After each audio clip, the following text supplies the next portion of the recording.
Après la traduction, il va avoir, Inch'Allah, on va faire la prière de l'Aïcha. Barakallahu fikum. Bismillahirrahmanirrahim. Alhamdulillahi Rabbil Alamin.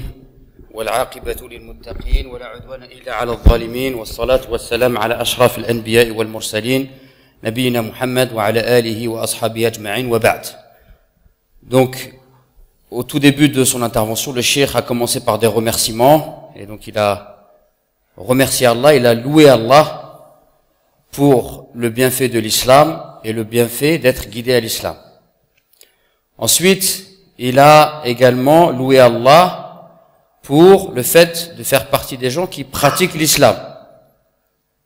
Et également, il a loué Allah Azza wa Jal pour le bienfait de la fraternité qui fait que ce soir, on se retrouve dans une des maisons d'Allah, tous ensemble. Et si on se regarde, masha'Allah, il y a des gens de différentes nationalités, de différentes couleurs, de différentes générations.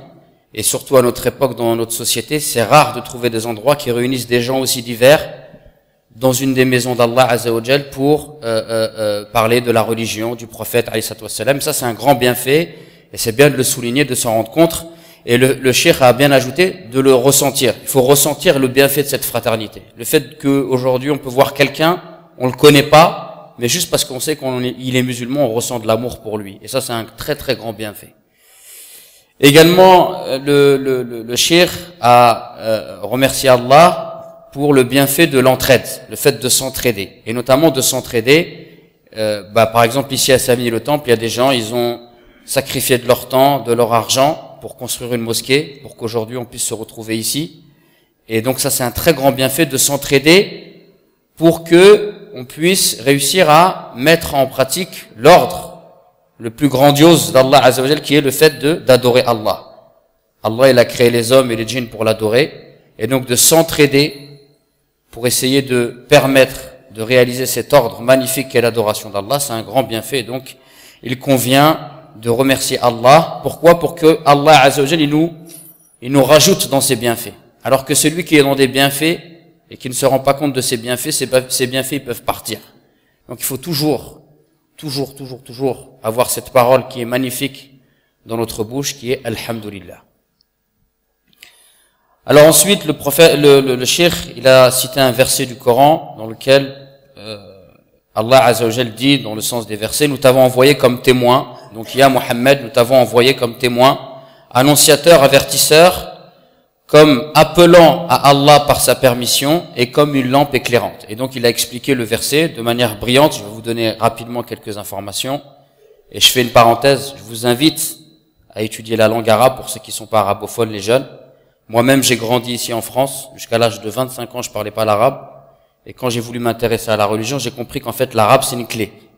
Et notamment, si on veut ressentir certaines choses en arabe, notamment le Coran, il faut avoir la langue arabe. Donc, alhamdoulilah, je suis pas plus intelligent que les jeunes qui sont assis en face de moi. Si vous faites des efforts, si vous êtes sincère, Allah, il va vous faciliter, vous allez apprendre l'arabe, et ce sera un grand bienfait pour votre religion.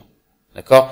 Et entre parenthèses, un de mes professeurs en arabe, c'est un frère qui a grandi ici, qui s'est converti à l'islam, qui est congolais, et il a appris l'arabe, il est jamais parti de la France. Il a appris l'arabe, il a jamais quitté la France. Et il nous a donné des cours d'arabe. Donc vous voyez, c'est possible, et des exemples comme ça, il y en a beaucoup. Donc je vous invite sincèrement à faire une de priorités d'apprendre la langue arabe. C'est nécessaire.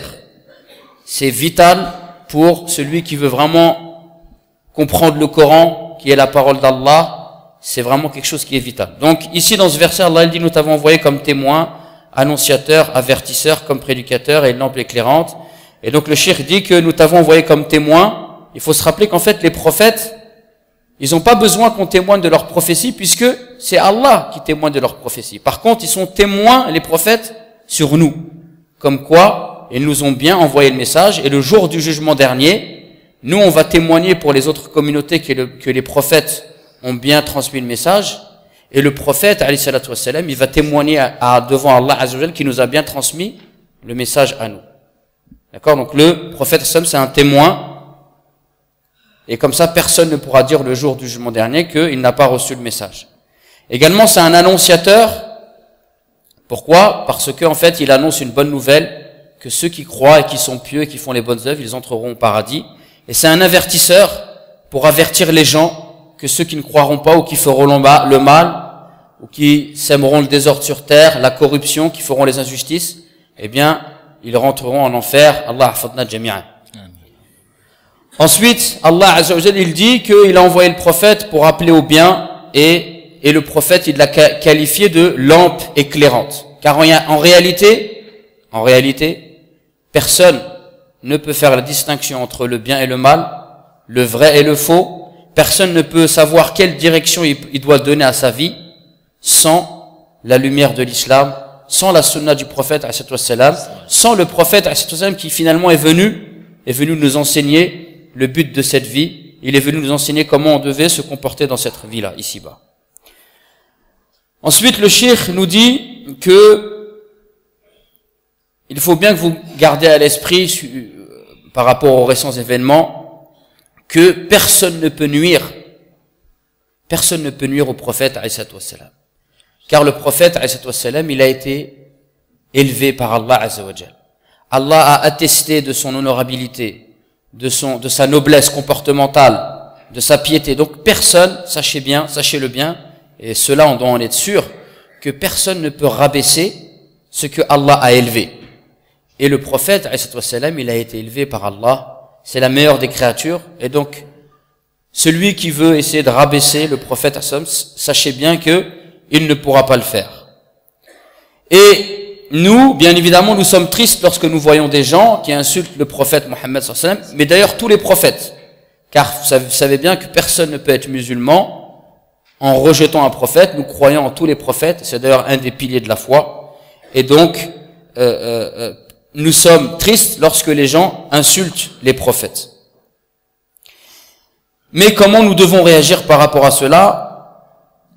Alors, il faut essayer de faire connaître l'islam.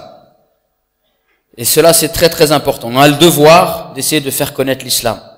Et faire connaître l'islam par l'écriture de livres, d'articles, de conférences. Faire connaître l'islam par des choses qui sont nobles. Et non pas par des réactions qui sont violentes. Et le cheikh donc a dit durant son intervention que malgré ces événements qui peuvent nous toucher et nous attrister, il faut savoir rester calme, rester humble et rester droit et ne pas sortir de la sunna du prophète car le prophète lui-même, il a été dans sa vie insulté, persécuté, mais il est tout le temps resté droit, il est tout le temps resté noble. Et donc c'est un exemple pour nous. Et dans ces réactions qu'on doit avoir par rapport à ces provocations, il faut qu'on soit en conformité avec la sunna du prophète. Le cheikh également nous dit qu'aujourd'hui nous attristons de ces insultes et de ces provocations, car en réalité aujourd'hui nous avons besoin d'apprendre à nous connaître les uns les autres, et d'apprendre à être porteurs de cette ouverture, et d'apprendre à dialoguer. Et finalement toutes ces caricatures et toutes ces provocations, elles ne font que jeter le trouble parmi les communautés. Notamment, vous savez bien, nous aujourd'hui on vit en France, tout ce qui est lié à l'islam, c'est problématique. Et donc il faut apprendre malgré tout à pas tomber dans l'amalgame et à faire la part des choses et savoir que l'islam, il nous demande d'être porteur d'une ouverture et d'être porteur d'un dialogue et de tendre la main et de discuter. Et c'est vrai que tout ce qui se passe, ça pousse le musulman à se renfermer sur lui, et finalement c'est ce que Shaitan veut. Mais l'islam, il veut pas ça de nous. L'islam, il veut qu'on soit porteur de ce dialogue, et notamment le cheikh a évoqué quelques pistes. Donc il faut faire connaître l'islam, et notamment essayer de contribuer à faire voter des lois qui interdiraient le blasphème, et des lois qui interdiraient tout ce qui va ramener la haine entre les religions ou les communautés. Ensuite, le prophète, il nous a cité le cheikh, il nous a cité quelques récits où le prophète, et donc il nous demande de méditer. Le prophète, un jour, il est parti à Taïf pour faire da'wa, appeler les gens à l'islam, et les gens, ils se sont mal comportés avec lui. Ils n'ont pas accepté son appel, et on lui a même envoyé des sots et des enfants qui lui ont jeté des pierres. Et lorsqu'on lui a jeté des pierres, le prophète, donc, il a dû partir, et il y a l'ange des montagnes qui est venu, et qui lui a dit, par quoi tu veux que je châtie ces gens-là? Et le prophète, il a dit, non, ne les châtie pas, car j'espère que de leur descendance, il va y avoir des gens qui adoreront Allah sans rien lui associer. Donc il dit, regardez, subhanallah, comment le prophète il a réagi face à l'adversité et à la persécution. Également, il y a une autre histoire aussi, il y a une dua qui est connue, lorsque le prophète il était persécuté par les Quraysh, il faisait une dua et il disait, oh Allah, pardonne à mon peuple, car ils ne le savent pas. Oh Allah, pardonne à mon peuple, car ils ne le savent pas. Donc même le prophète, quand il était attaqué, il était agressé, il faisait des duas et il demandait à Allah Azza wa Jal qu'il pardonne à ses agresseurs. Donc regardez, subhanallah, le haut degré du prophète alayhi salatu wassalam.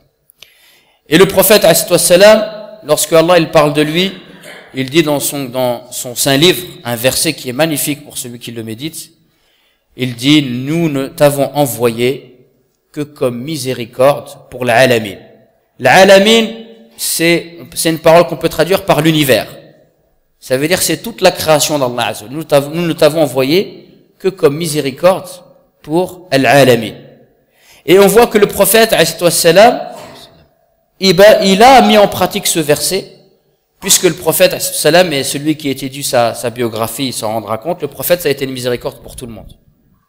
Pour les musulmans, pour les non-musulmans, pour les juifs qui étaient à Médine, pour les animaux, pour les arbres, pour la nature. Le prophète, ça a été une miséricorde pour tout le monde. Et vous savez bien, le prophète, il raconte l'histoire d'une femme qui a été châtiée en enfer parce qu'elle a maltraité un petit chaton. Et également, un homme qui est rentré au paradis parce qu'il a donné à boire à un chien. Et il y a aussi une autre histoire que le cheikh a racontée, c'est le prophète, lorsqu'ils étaient dans une bataille, à un moment donné avec ses compagnons, ils ont vu un oiseau qui tournait autour d'eux et qui faisait un son.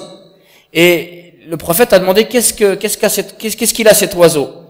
Et les compagnons lui ont dit, c'est certaines personnes qui lui ont pris ses enfants. Et le prophète a ordonné à ce qu'on rende les enfants à l'oiseau. Donc regardez, le prophète, c'était une miséricorde pour tout le monde. Et même en période de guerre, le prophète, il interdisait à ce qu'on tue les femmes, les enfants, les gens qui vivent en retrait pour adorer Dieu, hein, les moines, les prêtres, etc. Il interdisait de brûler les maisons, de brûler les arbres. Donc le prophète, même dans la guerre, même dans l'adversité, c'était une miséricorde. Donc le prophète, c'était une miséricorde pour tout le monde. Et voilà, c'est le message qui vous a été envoyé ce soir. À vous de le méditer. Et vous savez bien, le prophète, il a été descendu pour être suivi. Et c'est notre guide à tous. Donc chacun, lorsqu'il entend une des caractéristiques du prophète, il doit se poser la question de savoir, moi j'en suis où par rapport à cette caractéristique, et d'essayer de suivre le prophète. Donc je m'excuse pour la traduction, c'est toujours très difficile. Les chers, barakallahu fikum. Assalamu alaikum. Il n'y avait pas besoin de t'excuser. Parce que là, c'est nous, on te remercie beaucoup.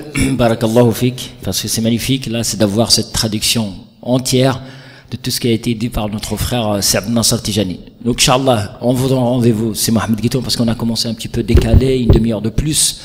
Inch'Allah, on vous donne rendez-vous parce qu'il va y avoir l'intervention de Mohamed Guitoun, notre frère, et même la surprise de la venue de notre frère professeur Nordin Awsat qui a publié un livre très très intéressant au niveau de comment répondre à ces gens-là qui ont insulté notre prophète Mohammed sallallahu alayhi wa sallam. C'est un livre qu'on doit avoir chacun, il doit avoir chez soi.